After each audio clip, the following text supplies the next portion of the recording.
Good evening and welcome to day 2 of the Committee of the Whole.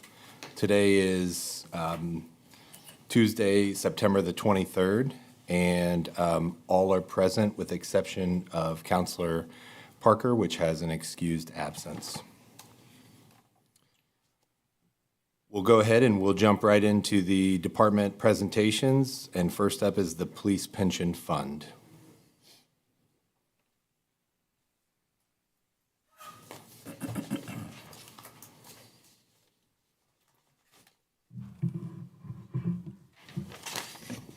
Good evening. Good evening. I'm new here. I don't know what I'm doing, so you're gonna have to walk me through this. This is my first time, so. Oh, that's funny. You're doing great. Thank you. Appreciate that. Well, so if you want to take us through as far as if there's anything new, different, Okay. lightning, anything that we should know of as far as 2026 goes? Okay. So a couple changes right now. My salary went up from, I believe it was 5,400 to 10,000 for next year. Other than that, we have our salaries and wages. Everything else, I kept the same budget. Our salary and wages did go down slightly. As pensioners come off, that's why it fluctuates. There is a possibility still this year. We're working on our contract right now. So there's a possibility that total that you see could go up as well too. By chance, do you know how many people came off? I've only had one pass away this year. Does council have any questions pertaining to the police pension fund? Chairman, Mr. Purcell? I noticed in both pension funds that there's $150,000 in projected adjustments. Can you explain that to me?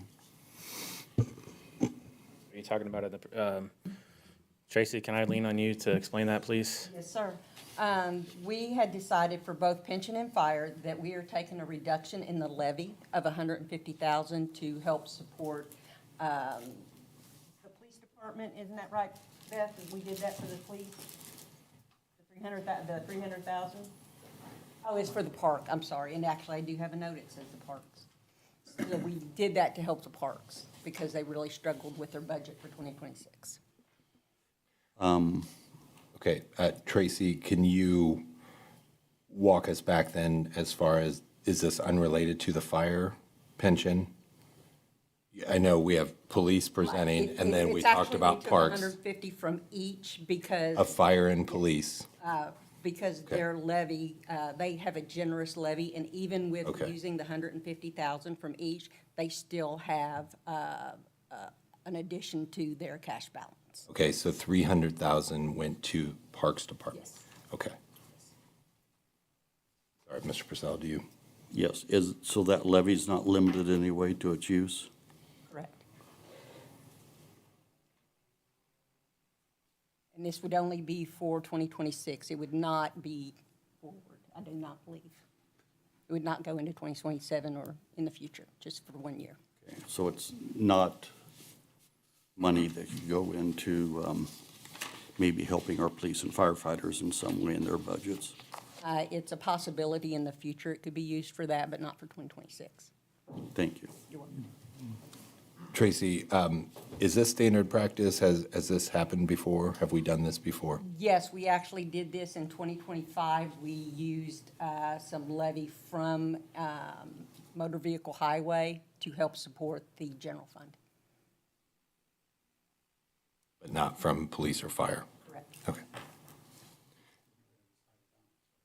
Correct. We have not had this high of a balance in either the police or the fire pension fund. So that they have a good cash balance. Right now, the police pension fund, their cash balance with taking out the 150,000 is $1.76 million.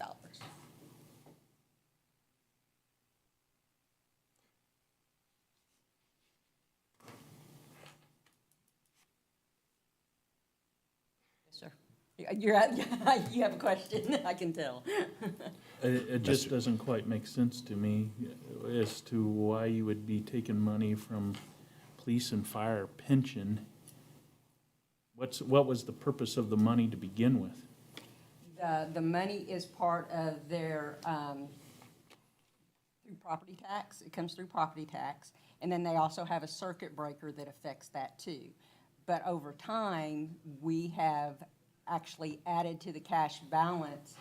Last year, for example, in 2025, we added $347,000 to the cash balance, Okay, just the pension fund.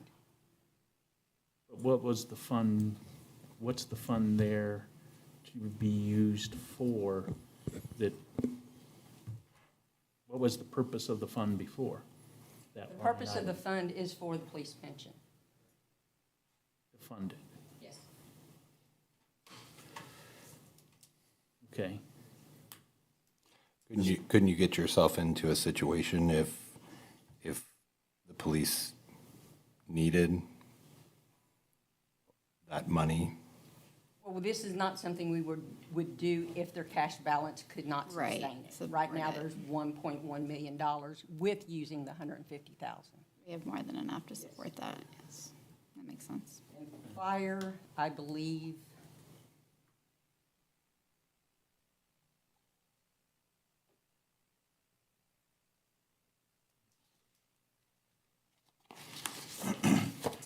there,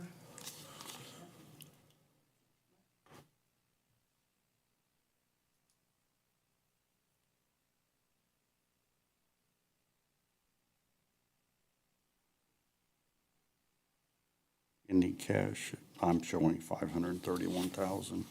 Hopefully we're still increasing in '26, even after moving this out. yes. Sounds like an excess was put in there over the last 3 years. Is it because people are dropping off the pension plan? Is that? Mr. Chairman, Mr. Purcell? just a philosophical thing here, and that is we're losing police and firefighters because of their base pays, and we're giving money to the Parks Department. It just doesn't make sense to me. But this has nothing to do with you, and I'm sorry you're stuck up here in the middle of this conversation. Yeah. Thank you. And currently, the fire pension is a cash balance of $531,000 with using the $150,000 for park. Counselor Goss, do you have any follow-up? No. Council have any additional questions? Beth, would you like to come to the microphone? Beth Fields. Hi. I would just add the city receives a maximum levy, so there is a large bucket of funding, and then it is up to the city to allocate those funds between the different funds that we have. So we receive a maximum pot of money, and then it is up to the controller and the administration to then assign that levy to the different funds. So it is a large pot of money, and then it is assigned based on the needs of each of those funds. Oh, excuse me. Mr. Where is that reflected on here? Is that the pension relief line item? No, the maximum levy is for the entire city. There's a maximum growth quotient that is applied to the revenue that the city receives, and that increase gives us a total overall money that we have to allocate to our various funds. And so in looking at the needs of each of the funds and what we need to balance each of those funds, then an amount is assigned to that individual fund. So when looking at the pension funds, they are very healthy funds. They are still gaining their cash balance. They are over the minimum cash balance that we typically need.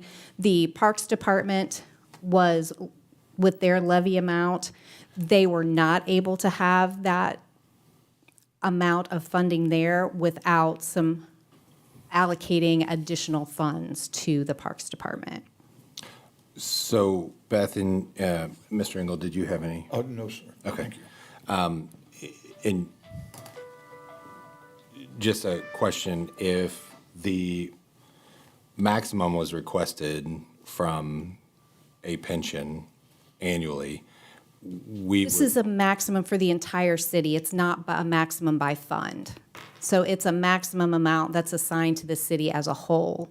So we apply, when we submit our budget, we submit that maximum levy amount allocated to various funds. In November, we receive what's called a 1782 notice, which shows what the State Department of Local Government Finance has assigned to each of those fund numbers.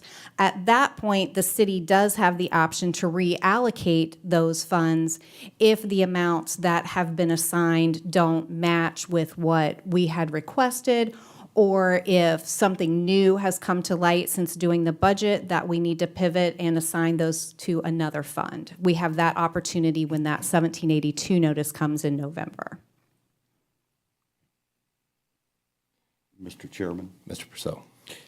I understand what you're saying, Ms. Fields, and thank you for that explanation. But if it's the case that it's coming in and is not assigned, why is it showing the deduction in this fund? Because that is the amount that we had projected to go into that fund. So we have already advertised the budget. So that amount had already been assigned internally to that fund. And then now looking at making an adjustment when that 1782 notice comes to make that change from the pension fund to the park fund. That's why it's showing as an adjustment for 2026, because the budget has already been advertised with that levy amount being assigned to that fund. And as we look at the overall picture for the city, we're saying that we need to move that $150,000 from that pension fund to the park fund. So that's why it's showing in 26, because it's already been advertised as that specific amount. That's why it's showing as a deduction in 26. I still understand, but philosophically, I am going to disagree. Absolutely. No. With that, because we have medics that I've been looking through the budget, trying to find a way to give them bonuses so that they stay in our city and they earn us money, and we're moving that money to the Parks Department. I have a philosophical issue with that, but thank you. Absolutely. And just as a reminder too, this isn't finalized, and Yep. we can Thank continue you, to make sir. adjustments. Any final questions for Police Pension Fund? Mr. Chairman, Mr. Engel? I'm looking at the property tax line item 5104. It's going from $1,066,179 to $784,945, down $281,234. Is that because of the levy, the reduced? No, it's not the levy, it's because of the HB1. Okay, Changes in the property taxes. yeah, that's what I figured. Thank you. Any final questions? HB1. Thank you. Thank you, Tracy. Thank you. Thank Ms. Beth. Now I'd like to call the Fire Pension Fund forward. Warm them up. It's going to be a tough act to follow. Yeah. I think you got all the questions answered there. Necessary. So we cover 1937 fund members and their spouses. We currently have 21 retirees on this fund and 17 spouses for a total of 38. Last year, we had 46 budgeted, so we had some pass away, and that's why you'll see some reductions in those two line items. For my salaries, it was also increased to 10,000. That was matched for the police pension. We talked about it in the committee review, and Mayor Oler and the council members there suggested we keep those the same. So that is increased. The other increase you're going to see is in our physicals line item. Earlier this year, as you know, we had to ask for additional monies for that since the physicals increased from $1,700 per person to $2,300. We are still down some members and still have some retirees to, over the next couple of years. So we did increase that, and other than those two things, everything should be relatively the same. I'm sorry, I should have had you state your name. Yeah, Matthew Baker. Matthew Baker. Okay. What questions do we have for the fire pension fund? Mr. Baker, Yes, sir. Chairman, you won't feel left out if I don't ask you the same questions, will you? Absolutely not. Thank you. Mr. Chairman, Mr. Engel? when the physicals, are retirees doing physicals once a year? Nope, so we cover on those two line items, the retirees pension, but we also cover new hires through these physical accounts. So anybody coming on to our department has to get a physical that's mandated by the state in order to get into the pension fund. So these are pension physicals. Also, if someone wants to go off on disability, we can send them for fit for duties, and that will also be a pension physical. So none of the actual retirees are using that line item. Mr. Baker, the pension physicals are different than the fit for duty? Correct. Okay. Yep, the actual fit for duties are a lot cheaper. The pension physicals are for new hires, and it covers psych evaluation, stress tests, x-rays, and a whole gambit of medical tests, so. Gotcha. Any other questions for the fire pension fund? Mr. Chairman, Mr. Purcell? I would like to note for the record that the same $150,000 reduction is in What did he say? the same reduction for $150,000 shows up in the pension fund for the fire department. Thank you. Any other questions? Thank you. Thank you. Now I'd like to call forward the police department.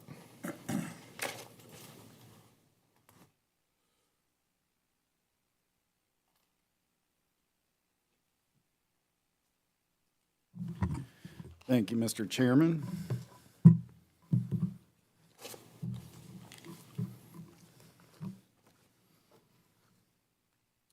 So Kyle Weatherly with the Richmond Police Department. Our budget request is very similar to last year, starting with operations. You'll see some line items in a decrease, such as supplies, laboratory, postage, contractual printing, electric facilities, uniforms and accessories. Contractual services, we've increased just a little bit up, we increased from 35,000 to 45,000. That's going to cover all of our subscriptions and contracts throughout the year.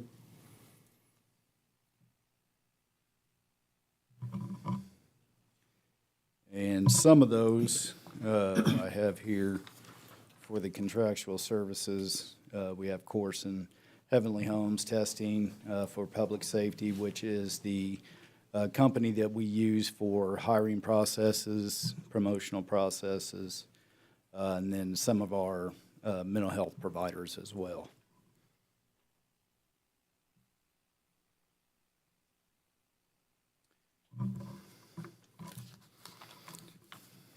So the 1,000s, I know we don't have a whole lot of control over. We will say that our overtime is staying where it is. We do project that our overtime will decrease as it has continued to decrease throughout the year. And then the 2,000 lines are some of the decreases that I have already talked about.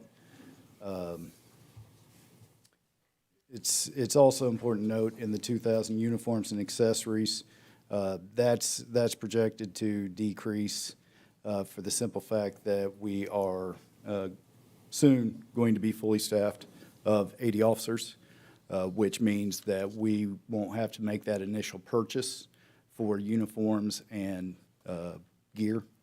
So that is projected to decrease. We do have 3 members looking at retirement in 2026. So we will need to fill those positions at some point in time.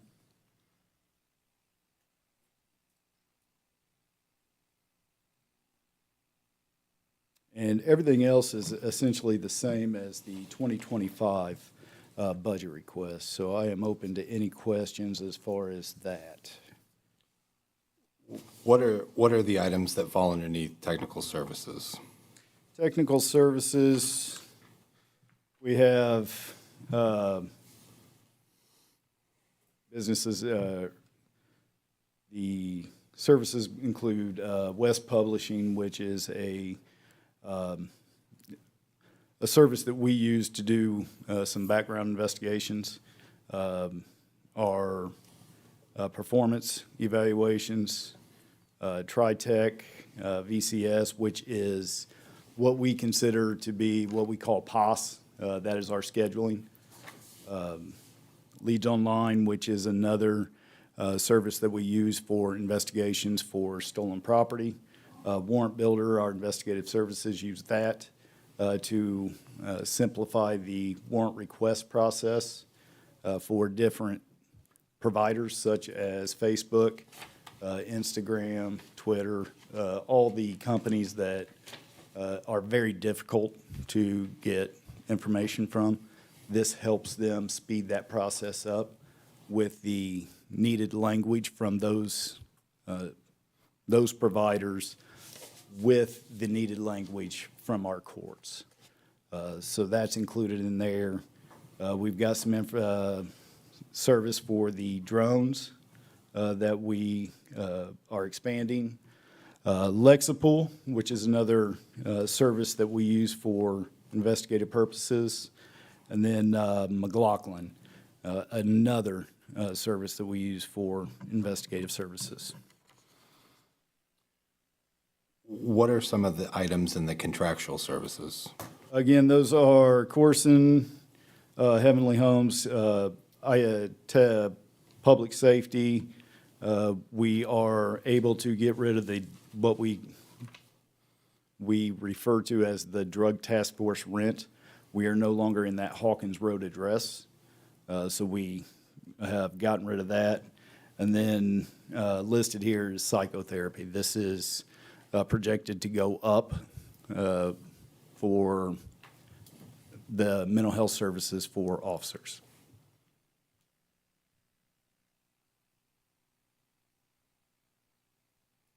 And that's reflected in the 45,000, Yes, sir. which is down from 104. I believe so. Let me find my, So is it the Hawkins Road that takes away a lot of that? Hawkins Road takes away 1,300 of it. So this is the technical services, contractual services, and the subscriptions. And I can go through and I can list some of the subscriptions as well, as if you like. I was just looking at the 3990, where it's 104,000 for the activity through 6/30, and it's budgeted for 45,000 for next year. Correct. So that is just in the 45 is just in the contractual services. But you've already used 104,000 through 6/30 in the 3990 in the contractual services. Yes, sir.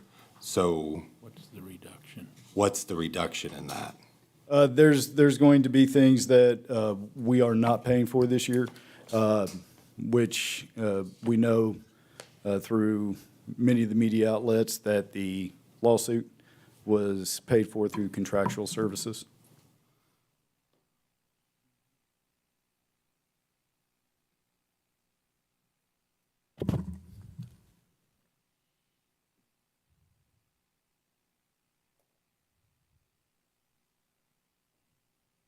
No, Chairman, in other words, you moved money over there, creating that 114.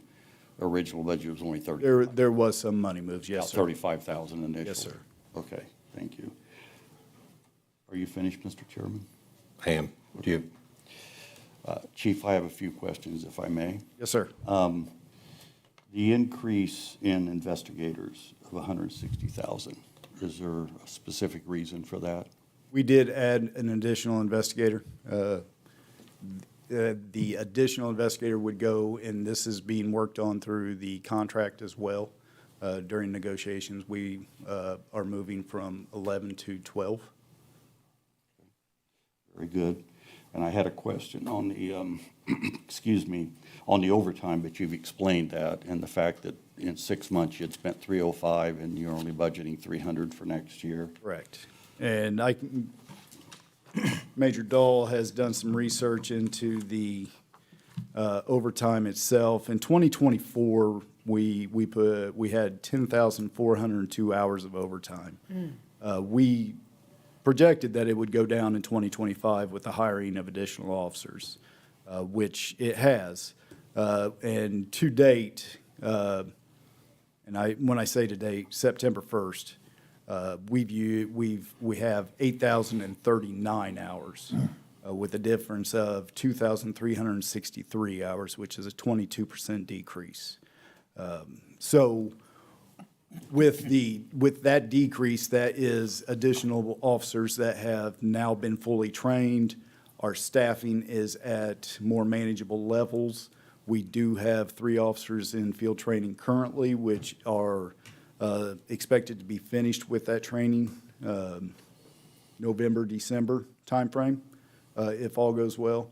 We have 3 officers that are set to go to the Law Enforcement Academy, and we have 1 additional officer that we are currently sending through NPERS for approval to be given a higher date. Very good. And my other question, it isn't really a question, but isn't Lexipol your policies, procedures managers? Yes, sir. Okay, thank you. Mr. Chairman? Mr. Engel? Chief, I'm looking at line item 1163, patrol officers, excuse me, which is budgeted to be up 422,750. Does that just reflect that you're more fully staffed? Give me just 1 second, sir. You say 1163? 1163, right. Salary and wages patrol officers. Does that include your SRO officers? It should include the SRO officers, which is, give me just a second, I'll find it. We do have a line coming in from the schools of, Should be $400,000 in Yeah. 2026. 400. Where's that? That's going to be 5612. It's at the bottom. 5612 is $400,000 for 2026. Generated revenue on those 4 officers. Okay. All right. It's not, it's 50, yeah, I'm sorry, 5612. The other question I had was on, let's see, where is it? Ammunition and targets, budgeting 35,000, but we're spending 60,000 this year. That could be accurate. Was it this year or last year? Is the hiring? So with the addition of the newer officers, we are using more ammunition and targets. Okay, great, thanks. Mr. Chairman? Or you finish, Mr. Engel? Yes, sir. Mr. Purcell? I'm sorry, Chief. I knew there was something on the second page I wanted to ask about, and that was property and liability insurance premium. You had proposed that in your initial meetings with us, and now you've zeroed that out. Is that moved? That is an error on my part. It should say 192,000. I seen that a few minutes ago and just checked it. Okay. In fact, I'll give you the exact That was easy. number. Yep, mine says 0 as well. That was Yep. my bad. It's $192,966.79. Thank you. You're welcome.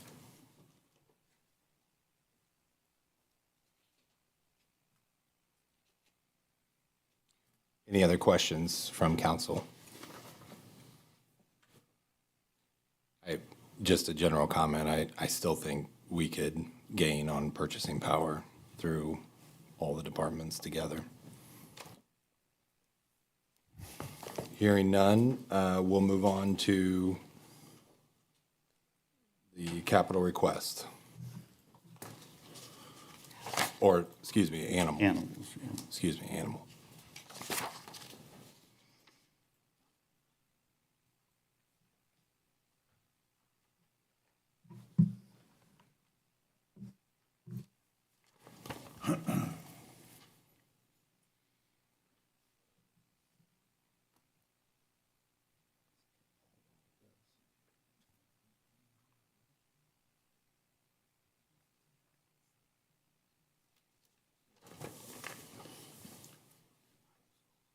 Yeah, come on over.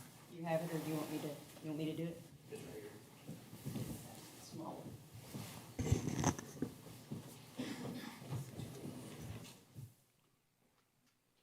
Okay, so with this one, we did do some moving around, and the final numbers, we have, we're requesting 280,000, and then 120 for the, what is it, the other, That was CCD not other. That's not animal. That's not animal. Oh, that's not the animal? Okay. So let me find it. Animal control stayed the same as it did in 2025. There was a slight difference. We took the revenue down from 700 to 200 for the pet license. I think Karen can tell you that there's not very many pets in Richmond. Licensed. Exactly, at least not licensed anyway. The cash flow actually had an impact of $100, so that was it. It's very small, and we lost $100 for 2026. That's it. I apologize, I didn't have that one printed off. That's all right. So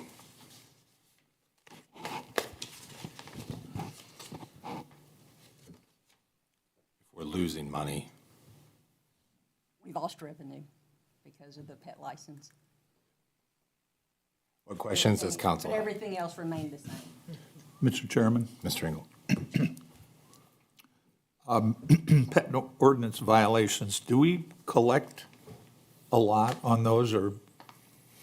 So the simple answer is we don't collect a lot, we try. We get as many as we Yeah. can. Yeah, and AJ kind of spoke about it a little bit yesterday. We do try.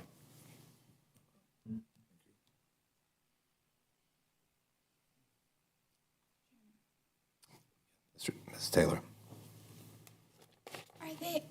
Are they able to pay for their ordinance violations online? I don't believe we have that set up just yet. I know there were conversations with the clerk's office where we were requesting a lot of it to be digital.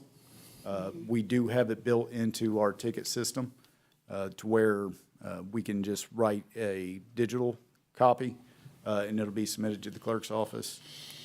I don't know if they are set up to receive those or pay for those just yet. So you are on your end, we're waiting on the clerk's office if it hasn't been done. If it's not been done, yes. I know we are trying to update that system the best that we can. So just for clarity, this is if you get a parking ticket or a speeding ticket, you can pay it online? I'm not going to say Not sure. yes, I'm not going to Okay. say no. Okay. I'm going to say I don't know because I have not had that conversation Okay. with the clerk on that. Okay. I know we've had conversations about trying to bring the system up to date and utilize the services that most everybody uses nowadays. Did you have anything else? Did you? Yeah, can we buy pet licenses online? So, no, I don't believe we can buy pet licenses online, but, We should. yeah, Miss Durbin and Aaron Stevens have both gone above and beyond. They've found not just the city building to where you can purchase pet licenses. They've set it up to where you can buy those in different locations within the city as well.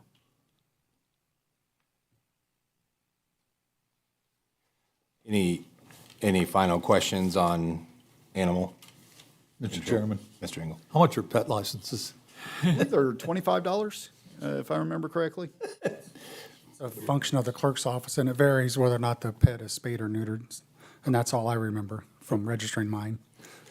It's less if you I prove your pet's spayed and neutered.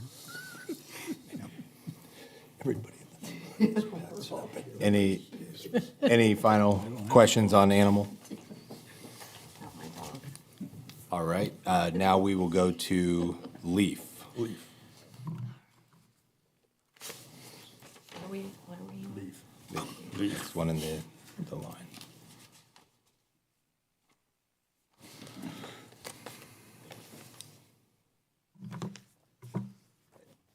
And for those playing along at home, LEAF stands for, Law enforcement aid. Law enforcement what? Aid fund. Aid Aid. is what it has on the paperwork. Aid, just LEAF. A bunch of money. law enforcement aid, is what I have. Okay. All right, we'll edit that part out. We forgot the F somewhere. I need to add fund in there, right? Yeah. Yes. All right, I can do that, what? this is the bloopers reel. Okay, LEAF.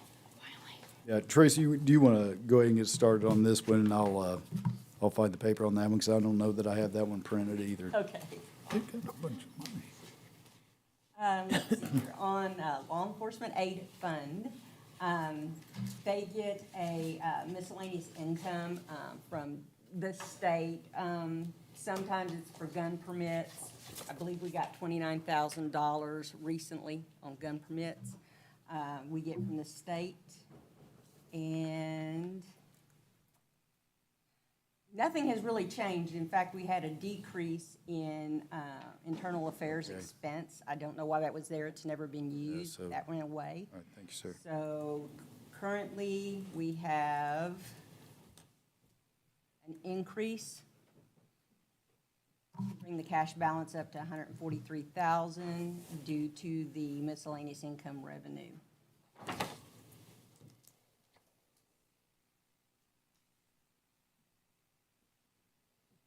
That's all we have. This account does draw interest income, and so it should be about $2,000 a year is what they get. Can you restate where some of the sources of the miscellaneous income come from? I cannot access that information from here.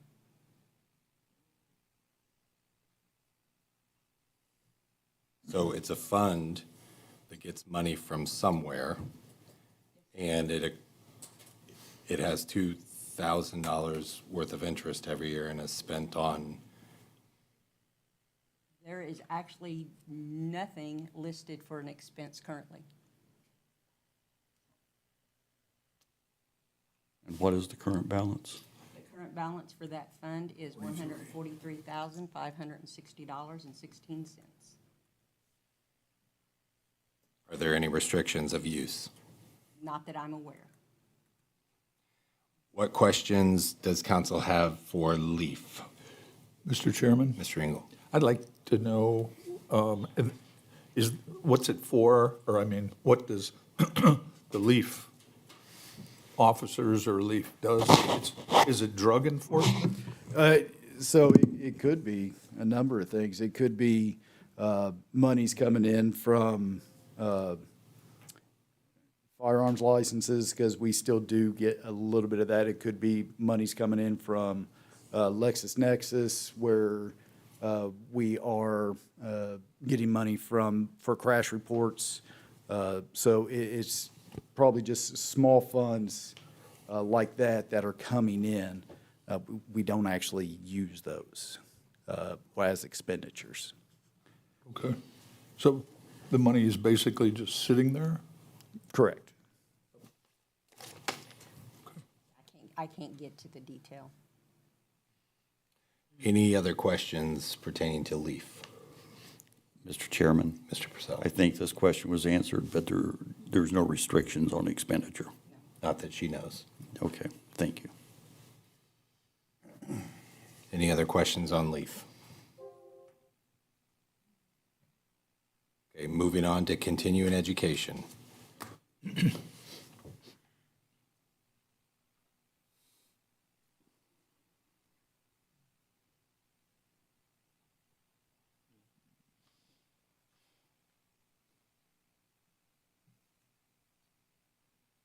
I see gun permits are on there.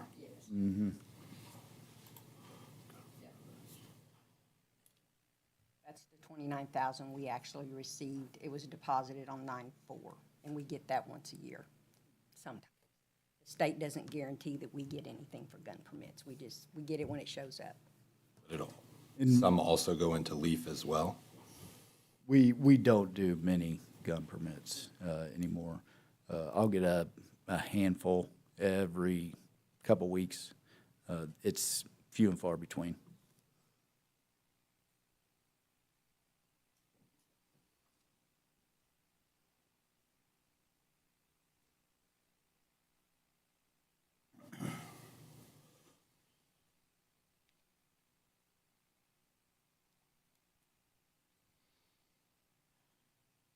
Most of the funds sell of public records.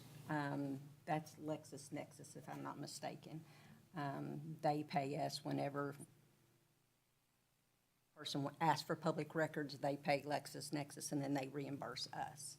And that's what you see as part of the revenue for sale of public records. Is continuing education separate from overtime pay? Yes. So continuing education would be training manuals. Yes, most of the expense in this fund is for training. It's 50,000 a year, and as you can see, as of 6/30, they had already used 21,000. So this is a used fund. There's not money just sitting there.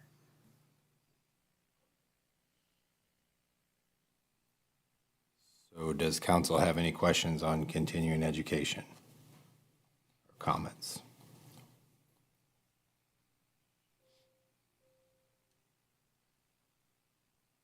Right, hearing none, we will move on to criminal just. Or crim just.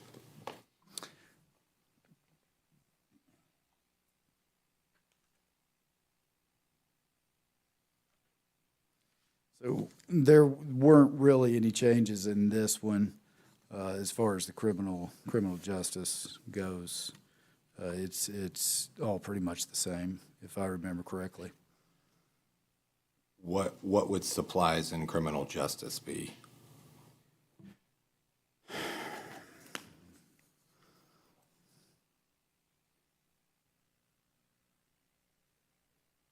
Probably not much of anything. So it would be just office supplies.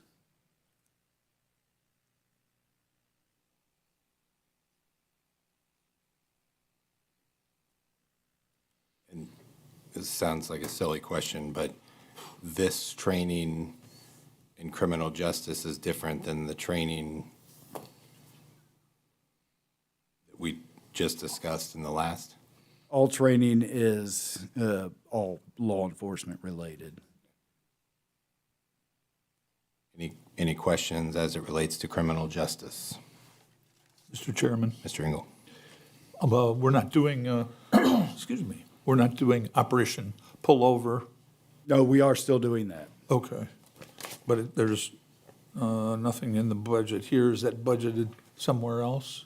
That is a separate line, and give me just a second, and we'll, 3222. yeah, it's a separate line altogether.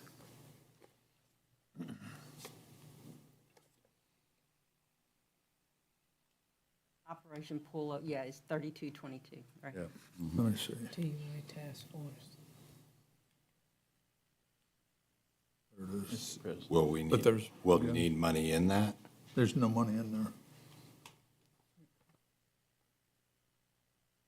So there's no money in there, and I'm going to say, and this could be answered a little bit better by Tracy if I'm off on this. That is a reimbursement grant. So what that is the hours that the officers work for the operation pullover and the seatbelt blitzes that we do. We will pay out our overtime budget for that. At the end of that blitz, and that's what we're working right now, or what we refer to as the blitzes. At the end of that, we will submit paperwork back to the Criminal Justice Institute for the hours worked, and they will reimburse us the monies that we paid out of our overtime to cover that cost. Chief, how often do we do the blitz? So with 2025, and CJI does what is a fiscal year. They run from October until September. So for 2020, the fiscal year 2025, we did, if I remember correctly, 4 blitzes where we did saturated patrols for different things, whatever CJI has that blitz covering. Some of it is impaired driving, some of it is distracted driving, others is seat belts. So whatever that blitz is that's what we're working. Okay. And we do not have officers out on I-70? No, we do not. Thank you. Any other questions for criminal justice? Hearing none, we'll move on to CCD. So with CCD, we did request quite a bit. We requested 400,000. We are switching that up a little bit. In the new paperwork, we are doing 280 for cruisers and 120 for other equipment.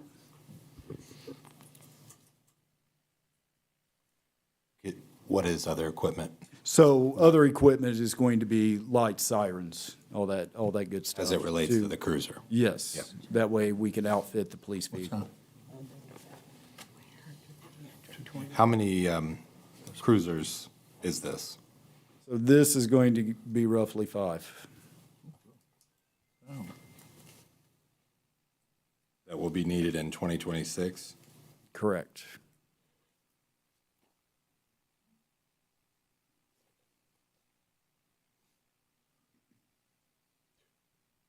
Chief, then 280,000 will buy 5 cruisers, and the 120,000 will equip them. Is that enough money to equip those 5 cruisers? So yes, altogether, we may be able to get 5 or 6 vehicles out of this. It takes right around 50,000 to purchase the vehicle, and then it takes about another 10,000 to outfit it with everything. So we're looking at 5 or 6 vehicles that we're going to be able to do with this. And is that enough vehicles for the police department? No. No. How many do you need? We need at least 8. I continue to work with the mayor's office. They have been great to us for 2025 and 2024. So we will continue to work and try and get those funds. I continue to talk with people and think outside the box on trying to get vehicles that are going to be able to be used in our fleet. It's a constant battle. The fleet has been neglected for some time, and we continue to try and get that back up to where it needs to be. Okay, thanks. Mr. Chairman, if I may, I believe in 2024, we were able to use ARPA funds and buy 16 police vehicles. Correct. And kind of get overstocked because we had the extra ARPA funds. when I came into the office, I was presented with 5 vehicle requests from department heads and other departments, and I was able to pare that down to 3 with shuffling retirements, and even that money went into more police cars. 2025, we also had a big problem for long. There was a big gap of getting Ford Explorers for like 8 months. You just couldn't get them because they couldn't get chips. So, but we were able to buy quite a few and really jumped ahead in '24.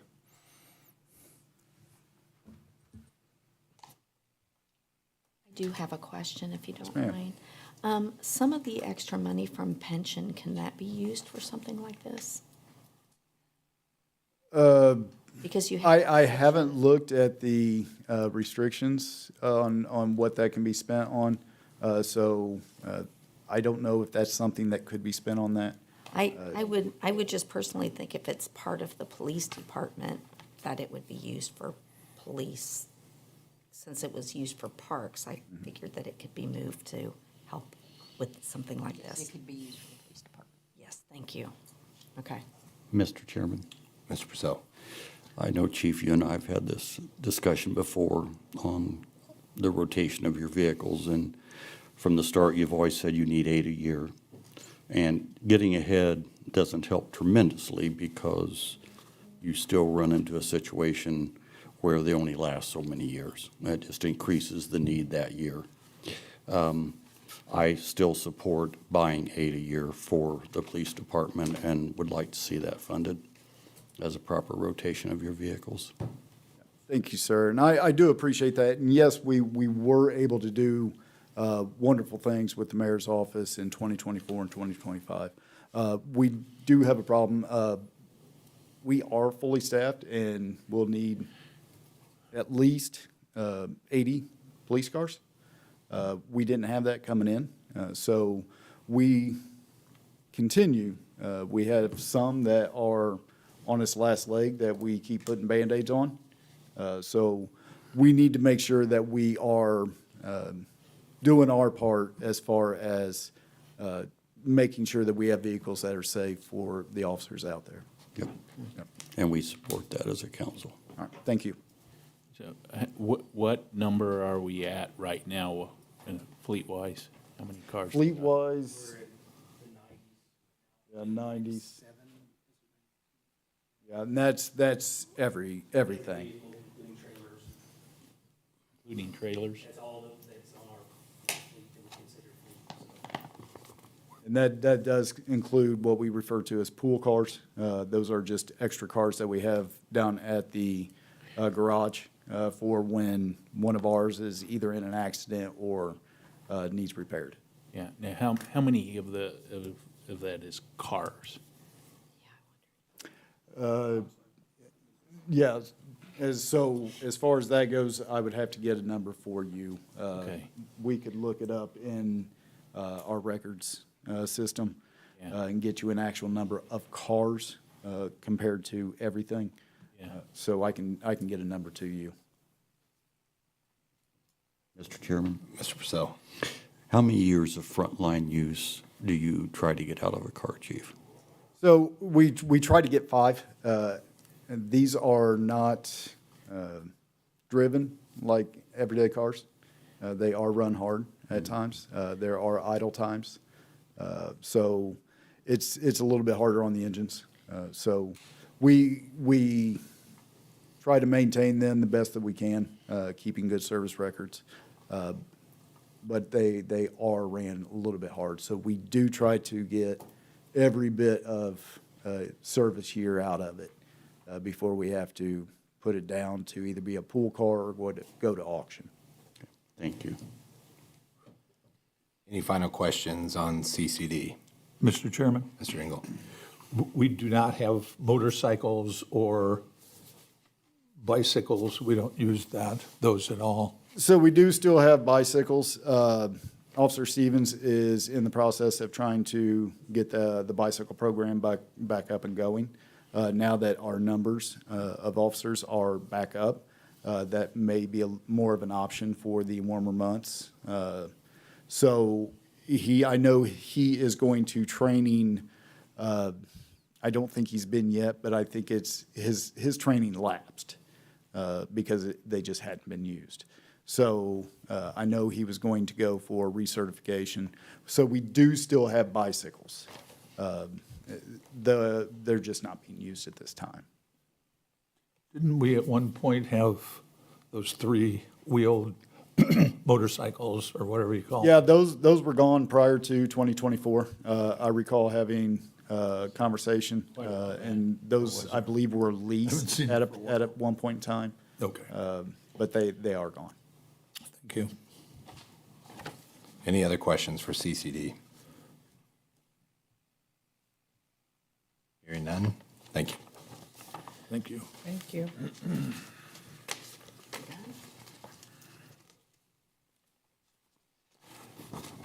Okay. Now I'd like to call forward the fire department.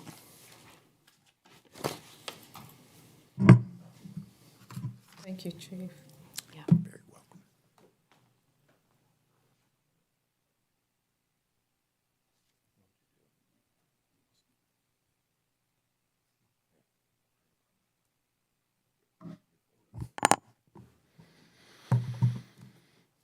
Good evening, council members. Good evening. Jeff Kinder, Chief of Richmond Fire Department. The Richmond Fire Department remains committed to our core mission, protect lives, property, and the environment through emergency fire, EMS, fire prevention, and community education. As we continue to meet these growing and evolving needs of our community, this budget reflects our focus for maintaining a high standard of service, improving operational readiness, and investing wisely in our personnel, equipment, and facilities. We recognize the importance of fiscal responsibility, and we've worked diligently to present this budget that balances critical needs with realistic constraints. We look forward to working collaboratively with the council to ensure our department remains prepared, resilient, and we continue to meet the expectations, safety needs of our community we serve. The budget that I'm presenting is my 2,000 accounts were we did some reduction in some fleet parts of $10,000, but we increased in my 2410 account of $3,000, and that's for, we're installing cameras. We've put cameras in so far in Station 5, Engine 5 parking lot, the pole barn parking lot, the training center, and inside the training center, and we're working on putting outdoor cameras on the parking lots of all the stations. Gas and diesel accounts pretty much stayed on par. On vehicle parts, we reduced that a little bit as well in the 2,000 accounts. It's pretty much where we in 24, when I did the budget, I saw a lot of the needs and shortfalls that we'd had in the 23 and 22 budgets, and the corrections we made and got passed, we're on par to be okay for 26. For 25 and 26. My 3,000 accounts, physicals, fire department physicals, there's no change in that. It's a contracted service, which we'll have to renegotiate. My contractual services, I know last night I listened to AJ talk about the backlog. We sent 24 contracts over this week that they're working on for us to prepare for next year. So, I mean, I understand what they were saying about contractors. Our telephone increased a little bit, $1,400 from our 24 budget, our 25 budget. Travel increased $500 just because of increased cost. There's no change in my printing. The electric, heat, the sewer fees went up $250 on the year. We increased our water 3540 account, our water up to $150 upon 25's numbers. We did see a decrease in our stormwater of $1,200. It was overfunded, and we just decreased that back to where we've been charged for the last 12 months. So, in repair equipment, we asked for a $3,000 increase because we take care of all the tornado sirens, and all the batteries have to be changed next year, and that's a $6,200 cost to the fire department because we service the sirens that you hear every Wednesday. There was first Wednesday, second Wednesday of the month, and we've been told all the batteries have to be changed, and that's a $6,200 extra expense. There was a reduction in some vehicle cost. A subscription increase in my 3910 accounts of $4,000 over 2025 because we've added the dash cams because all the fire trucks and command vehicles have dash cams in them now, and there's a cloud system and we pay for. We decreased the training budget from 70,000 back to 60,000.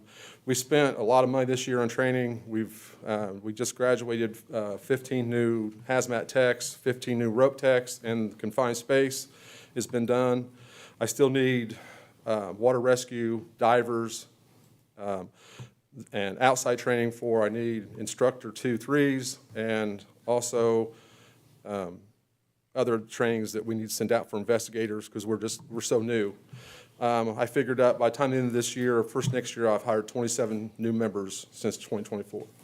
So we're definitely going through that. The good news, as far as the hiring goes, I just sent 6 members to pension today. We'll get back, and then we should be down 3 by October 27th. But there will be 12 of those members starting firefighter 1 and 2 class that will run through October till December, and they will come online at the end of December.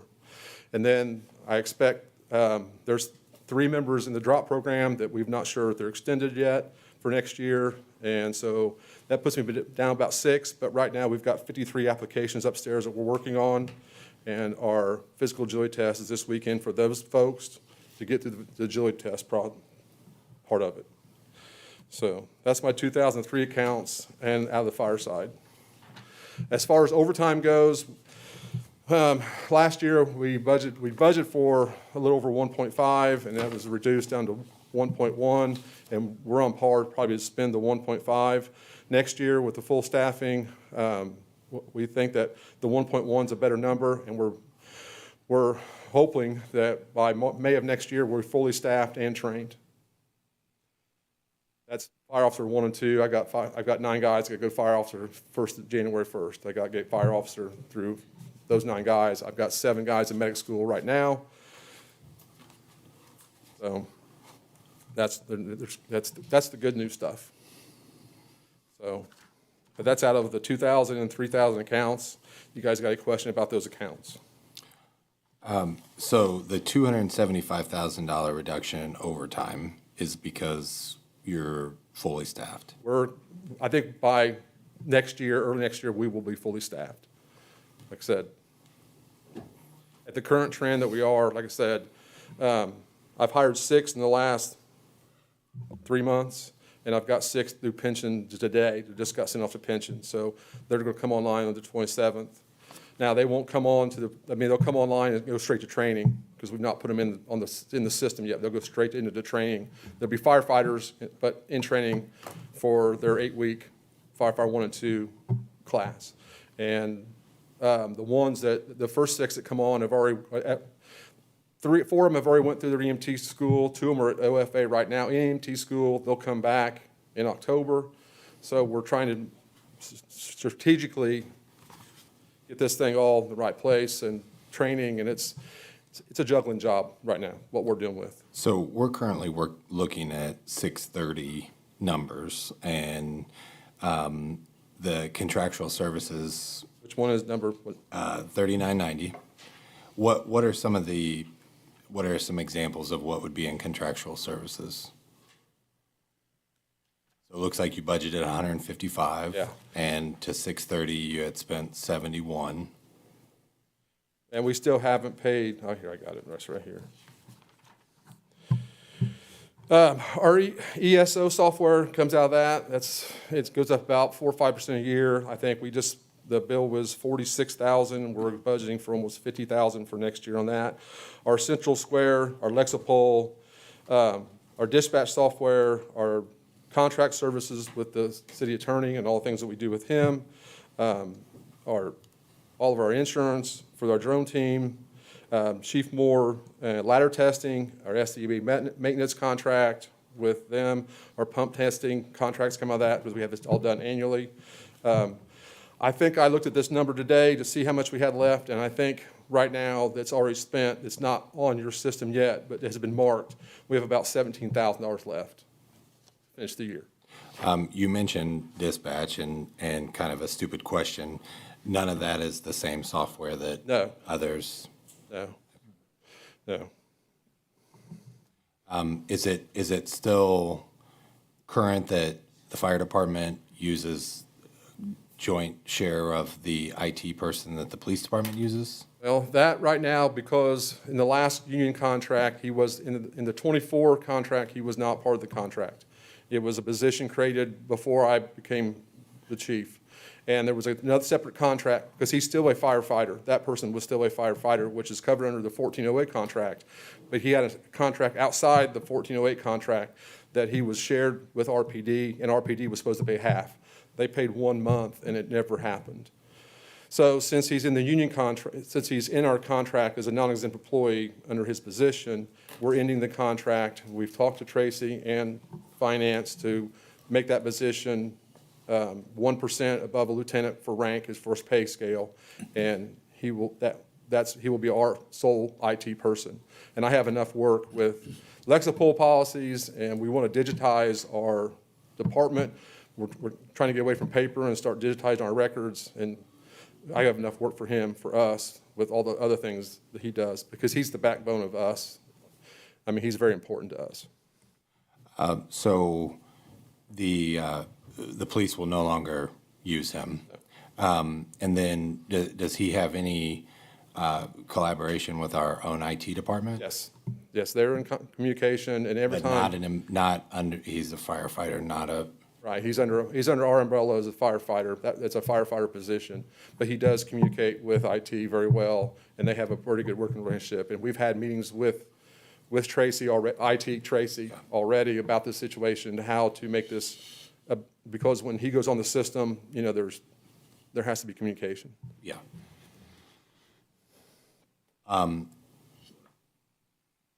The next question I have, I know we have talked in the past, hazmat, and you had ordered the gear that was budgeted for 2025, and you followed up and you have ordered that. It's all been delivered. All the gear is the hazmat. The hazmat team is operational, and all the gear is on the truck. We're still waiting on some monitoring equipment. I think it's about $9,000 cost that we're still waiting on, but that money has been well spent and well used. And like I said, as of now, like I said, the hazmat tech course was about 6 weeks ago. They went through, and now we're back full operational with that. And we have a new vehicle that pulls the trailer, and we've updated that as well. So Richmond Fire Department has a hazmat team. Well, we are the team. I mean, the team aspect of it, yes, because we're still looking at that as a different animal, because when you call 911 for any kind of situation, we respond. The battalion gets there, and if they need the vehicle, which has all the hazmat equipment on it, then he will request it be brought to the scene. And those techs, if it deems we need techs, there's techs on the department that's what they'll be used for. All the other members of the fire department that aren't in the technical level are in the operational level. So they're there to assist them as well, because we are hazmat ops awareness, and then you have the technical level, which is above that. But when you're in the operational level, you're actually assisting the tech level if they did decon in the suits, all those things. And so And if the county needs us, we'll go, and yes. and we can continue that offline. I know we had talked about that in safety committee. I also know that one of the training chiefs had talked about how there was some older or discontinued gloves, supplies that were on the trucks. Has that all been addressed? Yes, through the all that's 26 been budget? addressed. It's the hazmat vehicle now sits in the pole barn, in a heated pole barn. It's plugged in, all the stuff is taken care of. And like I said, it was left outside for a couple of years during COVID, and things just got set aside, and we're slowly fixing those problems. I would like to follow up in another meeting about special teams and Well, about. what we've been discussing, and I mean, like I said, I'm an open book. What we've been discussing is all the aspects of, instead of having a hazmat team, a confined space team, a rope rescue team, we have a response team that all facets are covered.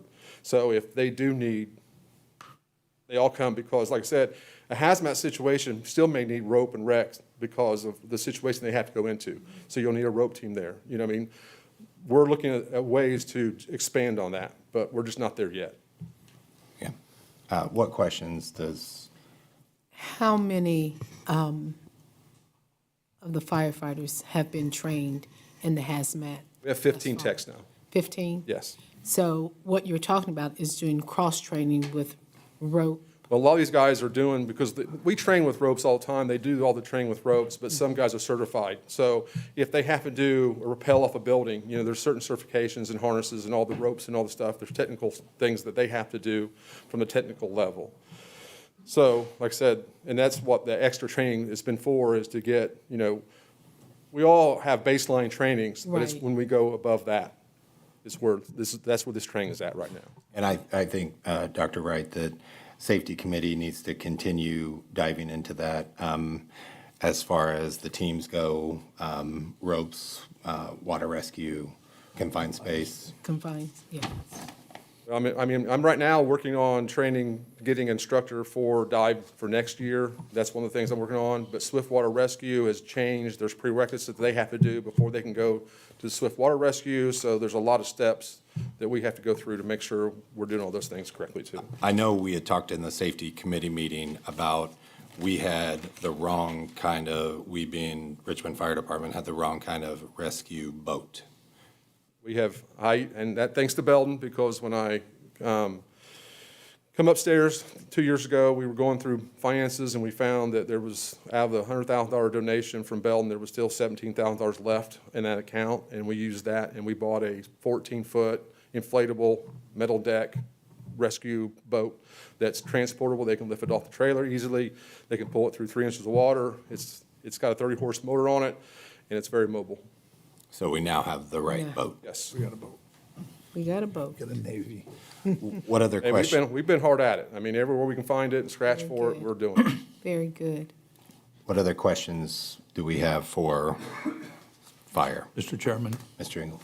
I'm looking at line item 3401, property and liability insurance premium. Yeah. Budgeted 74,297 for this year, 192,973 for 63. I would for have to next lean year. with Tracy on that. That is a continuation of the error I found earlier, which that's the 192 that should have been. This should actually be 133.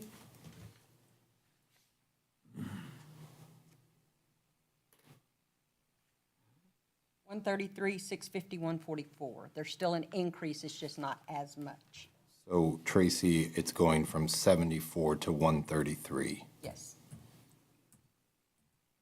That's the correct number there. And why is that? It was a king error on my part. It Well- looks like a line was missed. But I mean, it's almost doubling. or it is- One of the reasons that it has went up is because fire, it has to do with claims, With what? number of Claim? claims. Oh, claims. Yes. Okay. Within the department? Yes. It has to do, they run a 3-year average claim percentage and base the rates upon that, and that looks like the 2026 commercial package contribution should be for, and this is for fire and EMS, so it should be split. So That's are- probably what the difference is you're seeing. Is it safe to say that these are for injuries It's for property and liability. Does this have to do with? for accidents? Yes. Vehicle? That 133 is split between the fire fund and the EMS fund. Also, one of the questions that I had as it related to the IT position, has that been passed through both human resources and law as well? We've all been in the same room about that, and about any of the contractors, we have to give 2-week notice to the Board of Works, I believe, that we're in the contract. I've been in contact with Tracy, Sherry, and HR. We've all been in the same room, and how it's just changing, it's not adding a position to the fire department, but it's changing a firefighter pay, well, because he was under a different pay scale, which would have been a firefighter pay, but now he's going into an IT, which is deputy chief, and we put him 1% above a lieutenant rank, so he actually sits right above a lieutenant rank. But specifically, has Ms. Cox reviewed that? Yes. Okay. Mr. Chairman, Mr. Purcell? Am I to assume then that that is where the increase is coming on the battalion chief line item? I have to look at that, where they put it, because we were asking them to, in the salary ordinance, where to put that as, Well, your battalion chief line item has gone up, $8,100. yeah, 81. That's probably 'cause No, of that rate. wouldn't be it. Never mind. it's because of raises next year, I assume, and their longevity. But you don't know where you're plugging him in yet. Okay. Because he was already under the 85 of the local 14-0 contract, but he was paid outside that contract by a different contract. And we're just ending that contract and sliding him back in. Yes, it's confusing. So It's not restructuring, it's just trying to solve that other contract problem. am I seeing this correctly? On 2375, you don't have any money budgeted for turnout gear with all the new, The turnout gear is, we've moved all of our turnout gear into our EMS 4490 account. why the move? Because last year, the turnout gear was a part of our CCD money last year, and it was removed, and we just decided to use EMS money for all those things. Is that the same with 2376 hazmat supplies? Hazmat supplies is, we cut it down to $4,000. That's kind of what we bring in every year, and that covers our spag sorb, and it buys our absorbent for car wrecks and all that stuff. It's a recycling course, because we get to charge for that to our MVA. When we have an MVA and we get to charge their insurance, and if we use spag sorb or some kind of absorbent, we can recoup those costs, and that's where that money goes, into that There's account. no money listed there. There is no money listed in 2376, which is hazmat. Yeah, because we talked about it is, well, the hazmat, the account we used last year, and I have to, under hazmat, I don't have that number. Yeah, there's no number. Hazmat is 2238. Has its own fund. Yeah, we didn't use that before. It was a different account that we used hazmat. And I don't have Now, that, if my you numbers look in at front of me. hazmat 2238, you'll see their budget. That's the 4,000 in revenue that you, for charges of services that you use for your, Hazmat, that's what we use that for. Do you buy uniforms and accessories predominantly in the second half of the year? Through 6/30, you've spent 5,100, right. and your budget at 30,000. The hazmat uniforms were paid after, This is 2413 Oh. uniforms and accessories. out of the other. Every new hire, we buy 3 sets of T-shirts, sweatshirts, pants, 3 sets of pants, coats. So I'm getting ready to hire 6 more. There'll be 6 more of those coming off that. We also use out of that for Class As. Once they get their year on, we buy their Class A, which is their full dress uniform. That's about a $600, give or take, cost. So all those guys that were hired in early '24 are coming, have gotten their year on. We're buying those as well.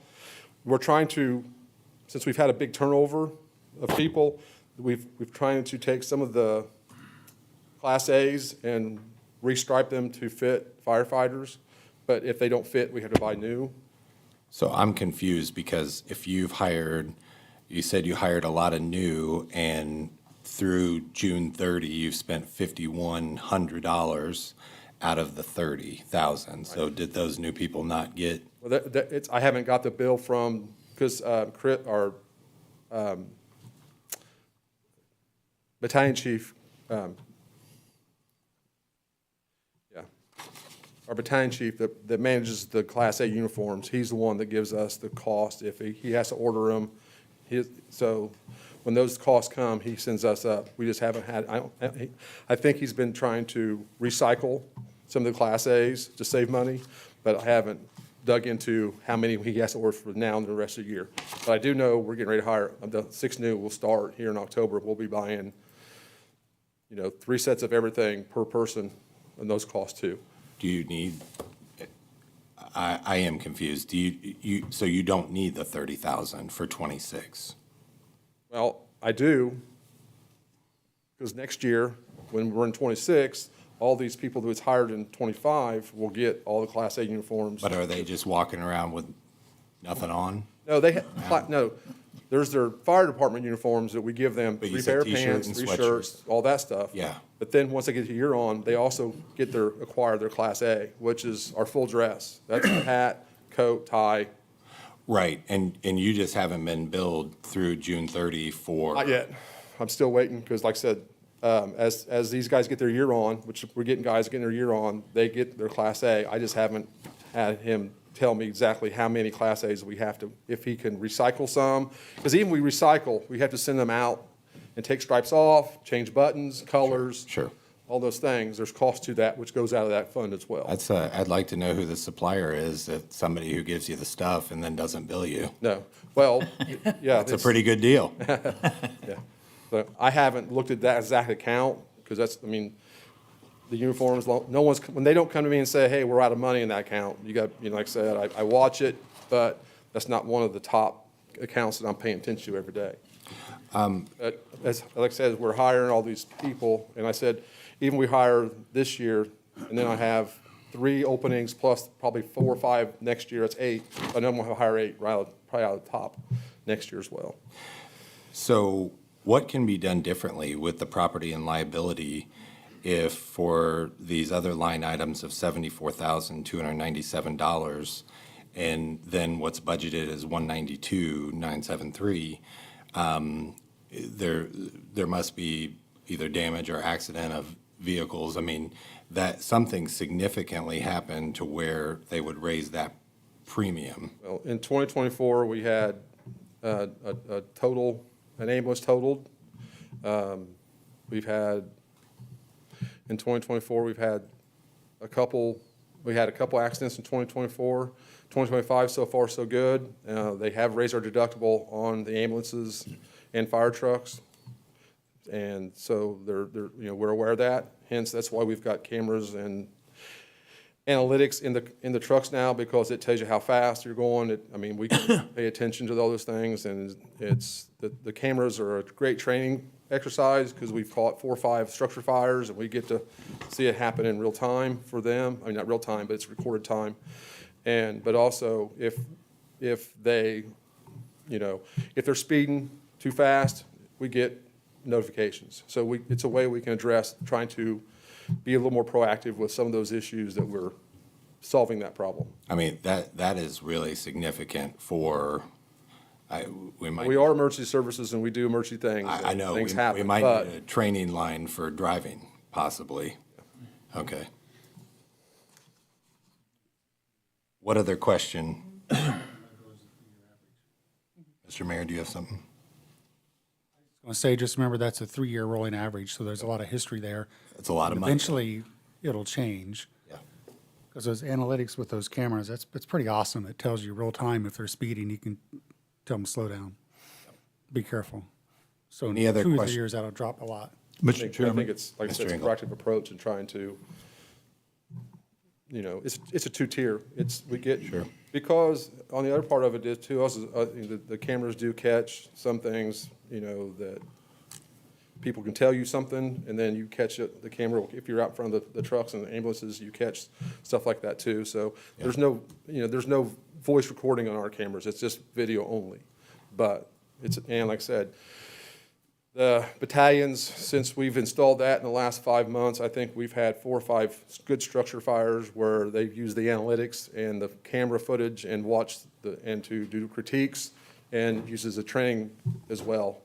So a lot of the guys seem to enjoy watching the real time or the replay of the fires and what they can do better for training and reading smoke and all the things that come along with fire. Mr. Engel? Chief, I just wanted to check the salaries and wages for engineers, firefighters, and lieutenants. Those increases reflect, is it the fact that you will be hired up Well, and their no, raises? we always budget for 80, they budget for 85, and I mean, as far as the members go. I think this has the raise for next year's raise built into that, because they signed a 2-year, 9% increase, so it was 4.5% the first year, and next year would be 4, and I think 0.38, not quite 4.5, because it wasn't compounding. So it was 3 years and it's 4.5? It was in 25, they signed a 9% contract for 25, so 4.5% in 25. And then it's not quite 4.5 for 26. It's more like 4 and 0.38, I believe, because it wasn't compounding, Okay, if that makes sense. yeah. Okay, so that's what those increases reflect. Yes. Okay.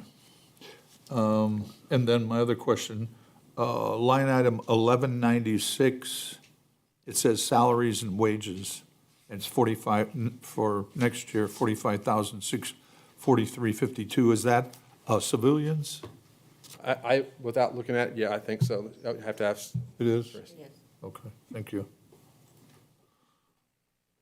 Any other questions before we move on to EMS? Mr. Chairman? Mr. Purcell? Yeah. The cameras are a great idea, for sure, but I do have a question, and that is there a review committee when there is an accident?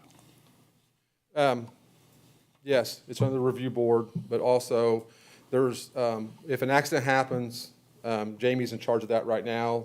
He responds to the scene, and if there's injuries or any kind of things that's liability-wise, the data card is pulled, it's sealed and reviewed.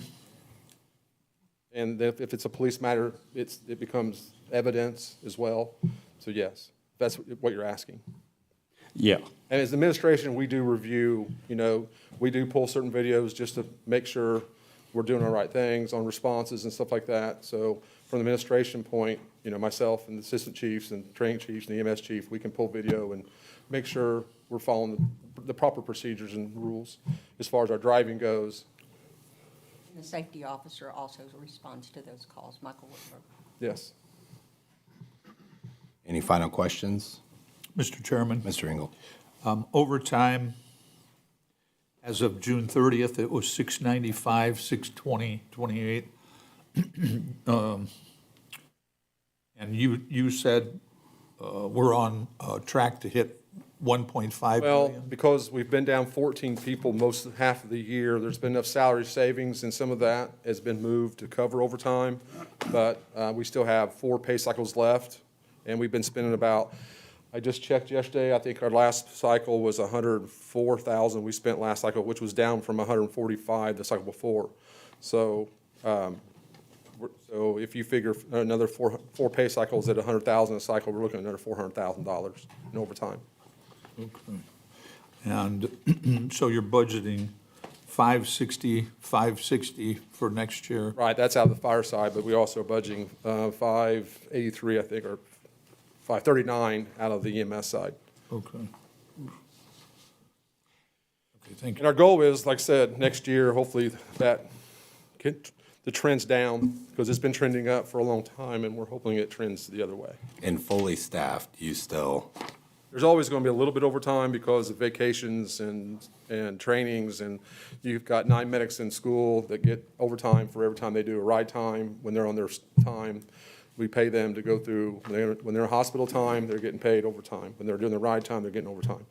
So there's always going to be some overtime, but as far as our daily staffing overtime, hopefully we can trend that down a lot. I know it's very important, and we're working hard and diligent as we possibly can to fix that. Me, Mr. Chairman, Mr. Purcell? is it okay if I explain to him a little bit? The way we're set up is that we can cover 2 men per shift in overtime. And there can be up to 3 men off. And in the vacation months in the summer, you'll have all 3 off. So that's, every day, every work day for that shift, you're paying 1 overtime person during the summer months. Winter months, no. And we have calculated out over the years that the two-man coverage is the best place to be instead of hiring more personnel. Is that, That's why we actually rerun right now. It's just, we haven't been we haven't seen fully staffed since 2013, 2014. It's been a while. And we're working, like I said, we're working very hard to fix that. All right. Why don't we move on to E EMS? As far as the EMS goes, the 2310, 2410, there's no changes in those accounts.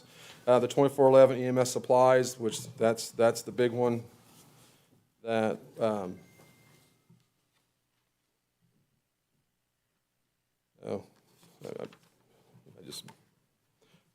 wrong page here. Can you explain what EMS response fees are? Let me get to. What number are you on? 5139. That's what we bring in. That's our 5,000 account. That's what we charge, and that's the money that comes in from our fees for, as our billing process goes, which we have changed billing companies, and the old billing company, they were charging us 6.5% as cost to have them do our billing, and we've switched companies, and we've got it at a lower rate at 4.5, but we're working out the bugs right now because like anytime you change something of that nature, you got to get the hospital software and our software built to make sure it all talks together and makes it smooth as possible. So once we get those bugs work out, we'll address that, the other parts of that coming. That is why the reduction of the 586?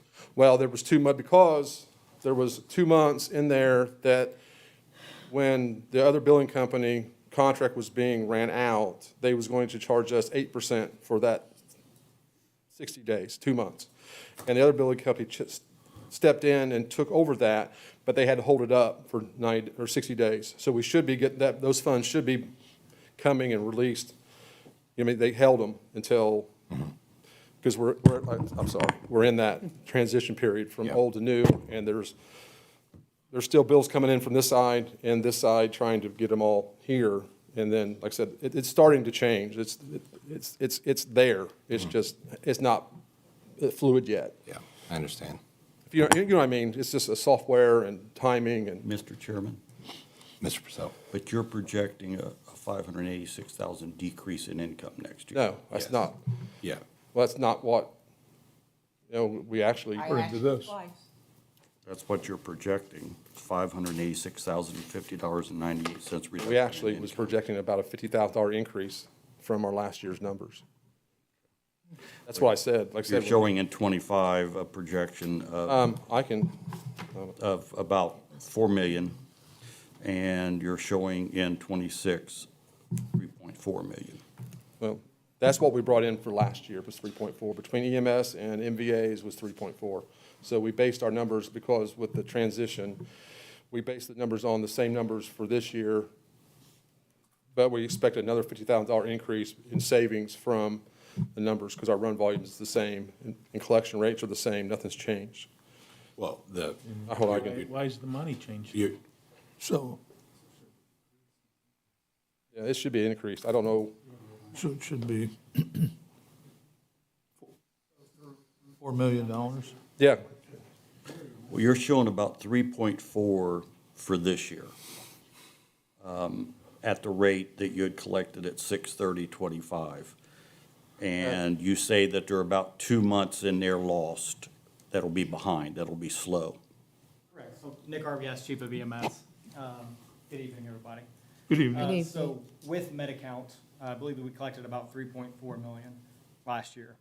So that's kind of what we projected again, was 3.4 million. Now going into that as well, you've got other school fees and every other revenue coming in on top of that. But for MediCount, we received about 3.4 million. We billed for 4.2, but we get back, you can only get so much out of Medicare and Medicaid. So with that, we have this 2-month lapse of the transition. So with that, we're saving $53,000 a year by switching to this new billing company. But in the meantime, it really should be 50,000. I don't know what the exact budget was for. as of 6/30 of 2025, we collected a little over $2 million, almost 2.1 million in collections at the halfway point that was in 25. Which is on target for what you had for 25. But this year, you're down quite a bit, and that's that 2 months lapse, I Yeah, take there's it. 2 months in there that But that you're they're only holding it. budgeting that same 3.4 for next year. Correct, yes. So those 2 months, they didn't have the HDE connection established with Reed to be able to share your patient demographics and everything like that. So we've had to basically, for every face sheet, we've had to basically attach it to our charts, and they get it that way. So it's a slower process. So that's why we haven't been able to get the funds back into the account as of right now. And that's being worked on between Reed and. Mr. Chairman, may I continue? The handoff better. Yeah, Mr. Purcell. But, so are we projecting 3.4 large reduction for next year? So the 3.4 is what we got last year from Medicare, Medicaid. That's what my impression was. Am I wrong on that, Tracy? Yes.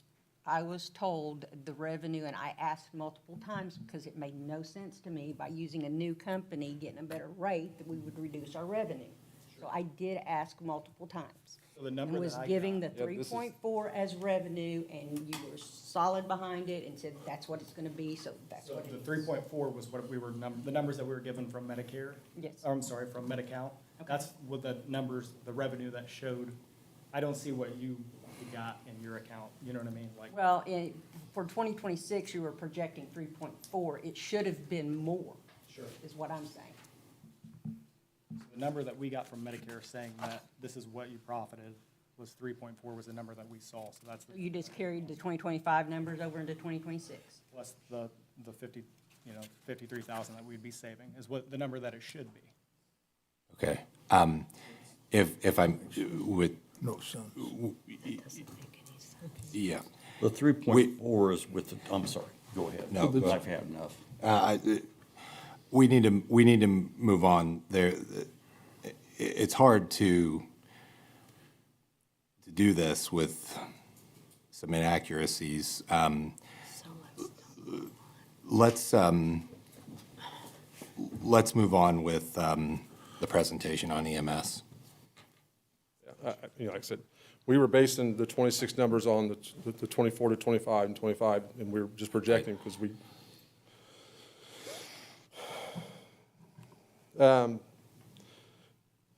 We cut $18,000 out of the gasoline, out of the 2210s.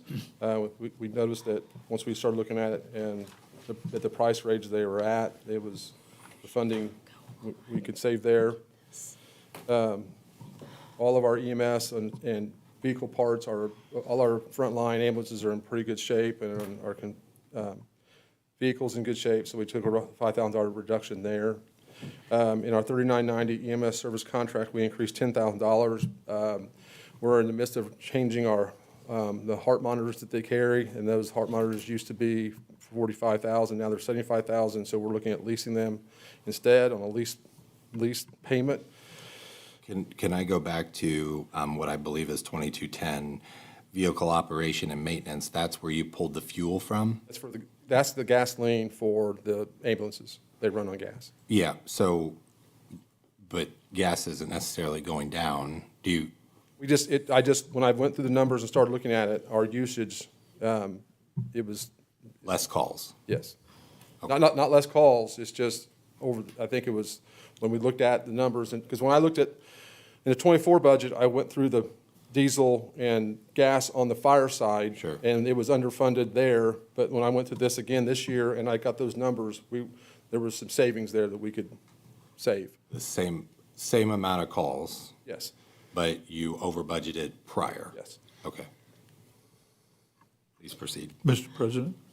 Mr. Oh, Ingram. were you done? I'm sorry. Go ahead. 2211 then, diesel, there's nothing, There's no diesel, we have no diesel, that's why there's nothing in that account, because there's no EMS vehicles that run on diesel. okay, They're all gas. gotcha. Thank you.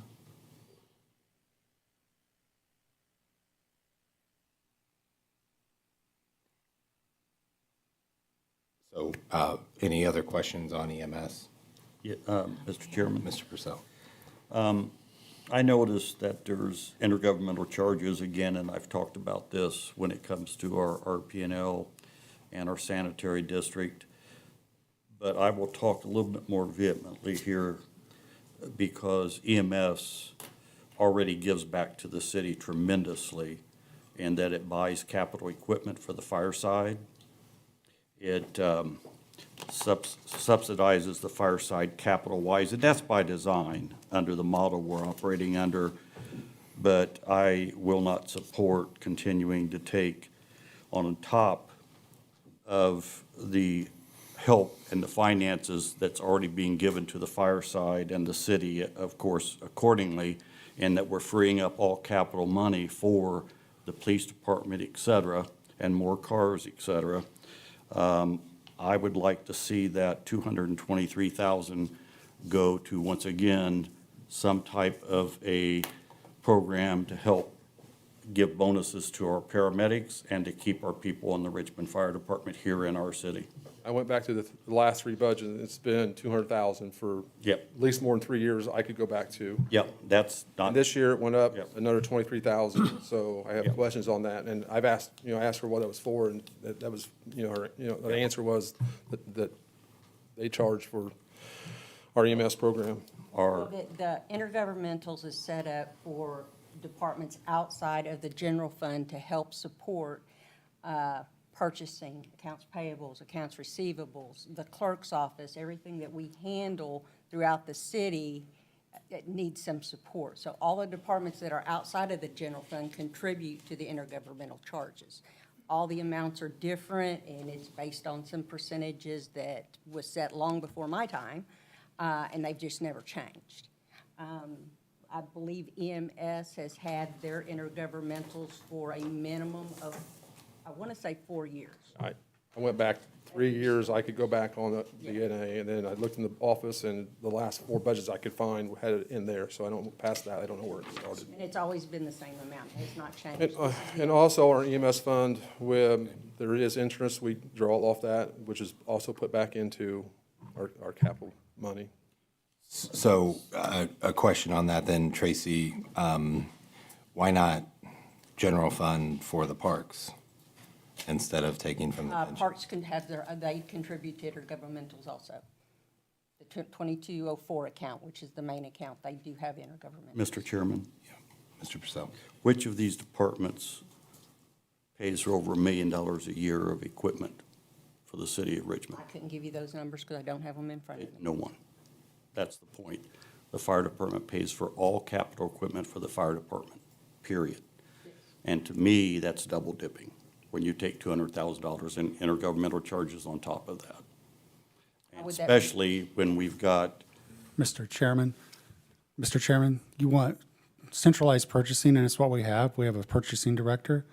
We have one accounts payable clerk for the whole city, one accounts receivable clerk for the whole city, one purchasing director for the entire city, one controller for the whole city, one deputy controller for the whole city, and this is how these things are funded. Right. Otherwise, it would cost the fire department, EMS, a lot more to have their own controller purchasing payable and receivable. This makes sense. Thank you for that. Why don't we take a 10-minute break?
I'm, We are resuming after our break.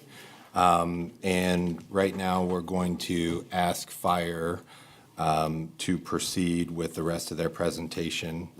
And then from there, we'll have one more presentation, and then we are going to suspend the rest of the meeting and resume tomorrow night in hopes that we can fix some of these inaccuracies. I assume we're starting in our EMS, our 4,000 accounts, which is replaced. My 4436 account is what is our motor equipment fund, and then it's what we purchase capital improvement equipment. And I've put in for ask of $1.35 million. That's a reboxed ambulance and a power cot for $235,000. And we used the last specs of our last engine purchase, which was engine 5, and we've met with the company. And to purchase that engine today, at today's cost, was $975,000. No equipment, just the way it sits. Build time between 18 and 32 months. Right. So why I'm asking for that engine is because our current engine one, what we do is most of our engines are on a 15-year front line. On the frontline service, and in the last 5 years, they go into a standby service. Right now, my engine one is a 2019, and it's not going to last 15 years. I think if we get 10 years out of it as a front line, it's going to be pushing it. It's already starting to break down. We're repairs on it. And we would like, and it's a heavy rescue, so we can kind of use that as a standby because it has a pump on it, but also put our heavy rescue equipment on it and can be responded as a rescue apparatus, but it will not be a day-to-day apparatus. The other reason I'm looking to move it to standby is because currently I have a 2006 Pierce that is rifted out. Next year is gone. Mechanics told us there's no more time to repair it. It's got 20 years of service, and it's at the end of its life cycle.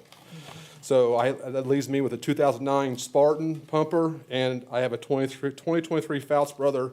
Those are my two standby vehicles. By doing the math, it takes 3 years to get one. The 2009 will be at the end of its life cycle as well, which will leave us with one operating standby. And we also got to start looking at the rotation of our front line just so we can spread them out a little bit too, because we bought one in 17, two in 17, one in 19, one in 21, and 2 engines in 24. So, and like I said, if you do the math of a 15-year front line, and like I said, engine one at its current rate of decay and what we're going through, it's not going to last that long. And so that's why they ask out of the EMS fund or out of that budget is for $1 million engine. And even if we order it next year, it probably won't get here till sometime in 28 or maybe even 29. It's just the world that we're living in. So if I'm following you, we're buying a fire vehicle out of EMS? Mm-hmm. Okay. Yes. And the Rebox ambulance, because we've streamlined our ambulances purchase. Basically, in 24, I bought a new ambulance. In 25, I had a Rebox done. In 26, we've already ordered it for 26. Will be delivered in 26 out of 25 money. And we have engine 6, our squad 6 is currently in that rotation for, we can take the box off of it, put it on a new chassis, and get another 8 years of life out of it. The chassis got 225,000 miles on it currently, and it's in a reserve roll. But the box is salvaged. It's a good box. And we can take that and move it over to a new truck for around 180 to 185,000 at last year's cost. And that's kind of become a more popular way to extend the life of these ambulances because a new ambulance, they're getting close to $300,000 for a new one. That's out of the 4436, my motor equipment, 205 EMS fund. Any questions on EMS? Mr. Chairman, give me a moment, if you would, please.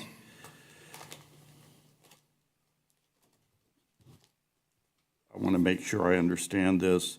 So for vehicles fire, we're spending 1.235? That's with the Rebox ambulance and the power cot. That's the total budget. The ambulance itself is is $1 million. I mean, I Well, budgeted that $1 is million. for the, not Yes. just the fire vehicle, and then other equipment, That's out of the 4490.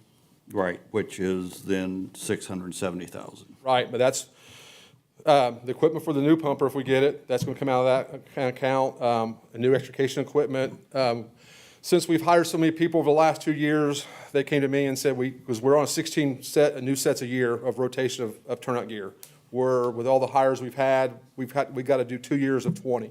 So I'm asking for 20 sets next year, and the 20 sets will be in 27 to get back to the 16 on rotation. And that's all your firefighter boots, hoods, gloves, our hose replacement, SEB bottles replacement, that's on a 10 bottles every year. That's almost $13,000 every year we spend on bottle replacement. Is there a policy if they don't stay for a certain amount of time, they have to pay back their turnout gear? No, the turnout gear gets turned in, and it also gets, the new hires come in, we take the turnout gear, we take the name off the back. So it's not custom to that fit? It's a certain size. Hopefully we can find the gear that's fits them as good as we possibly can. So we get the service life out of it. And that's why we said, because every employee gets 2 sets of turnout gear. So we have 140 sets basically in rotation. Mr. Chairman, Mr. Purcell? and doing some talking and checking with people, that might be something you look at, because now firefighters that are hired are having to pay back for their full turnouts, et cetera, when they leave, Yeah. because of the custom fit aspect of Yeah. it. And that's something we can definitely look at. Look at, I think. So, but I know we do recycle a lot of the gear to the guys, and we just take the names off, because we've even thought about having Velcro names put on them, so that way, when they retire, the name comes off, they can keep it, and we can just put a new name on it. I mean, when you've had as much turnover we've had over the last 4 or 5 years, it's kind of, Gotcha. I'm not laughing, but we kind of look like, maybe we can save money just by putting Velcro on them, kind of thing. So, Mr. Purcell, did you have a question? But also, as far as finished, our Class 2 harnesses, replacement, bailout kits, all these things.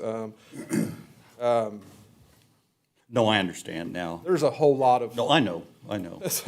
I just. it's hard to take the all of amount. it and put it into one Yep, count. Okay. looks good. Do we, any other questions before we move on to hazmat? All right, please proceed to hazmat. Hazmat, only thing we put was $4,000, what we bring in to spend out of hazmat. We've been, some money we can pull out of if we have extra money or something that we'd have to have, we can pull it out of the 4490 as equipment. But right now, everything's pretty much up to date, except for, I think, a couple monitors that we need to have, which is for hazmat and confined space. Any questions for hazmat before we move on to CCD? Please proceed to CCD. The only CCD I was asked for was, we're currently on the VHF radio portable system throughout the city. We own our own radio. So basically, we own the VHF. If we didn't own it, the state would be mandating us go to the 800 system. So we was wanting to start a 3-year process of transitioning that to the 800 system.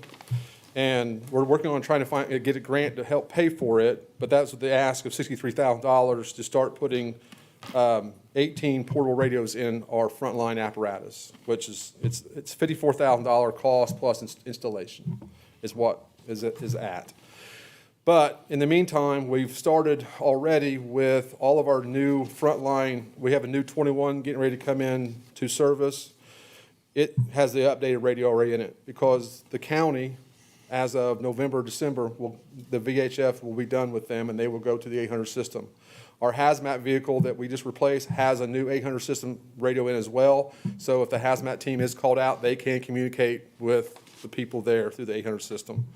We would still have to call dispatch. Dispatch had to call them. It would be, any of our new vehicles we're purchasing, we're actually updating that 800 radio and putting in the new encryption radios that they will have as we go. We're doing it. Because the other part about it is the county wants us to go to the 800 system, but they don't want us to be too fast, because continuously right now, the VHF, if the 800 system goes down, we're the backup for the county, the VHF, which they still have the VHF radios, but as they break, they won't replace them. So it's a transition period. And I'm working on trying to get grants and trying to get that as well to help move that, because the total cost, maybe look it up.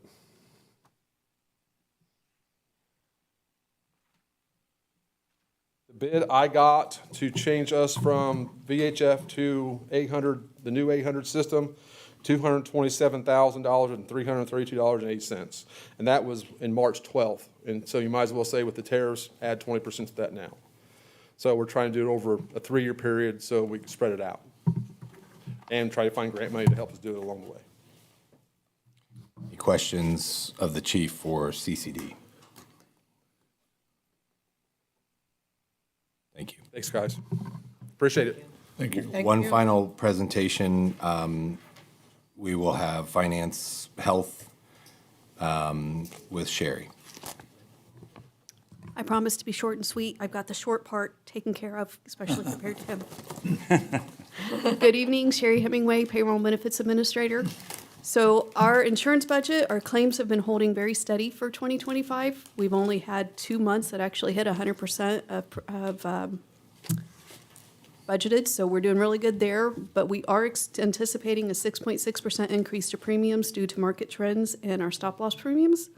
We have increased our wellness initiatives to help drive down the cost of claims, and I'm going to attribute that to why our claims are holding so well so far this year.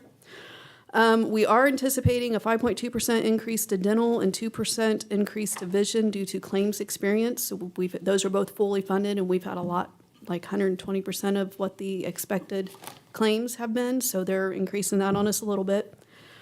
We currently have 696 bodies covered on the plan, 304 employees, 73 retirees, and 319 dependents. I'll entertain any questions.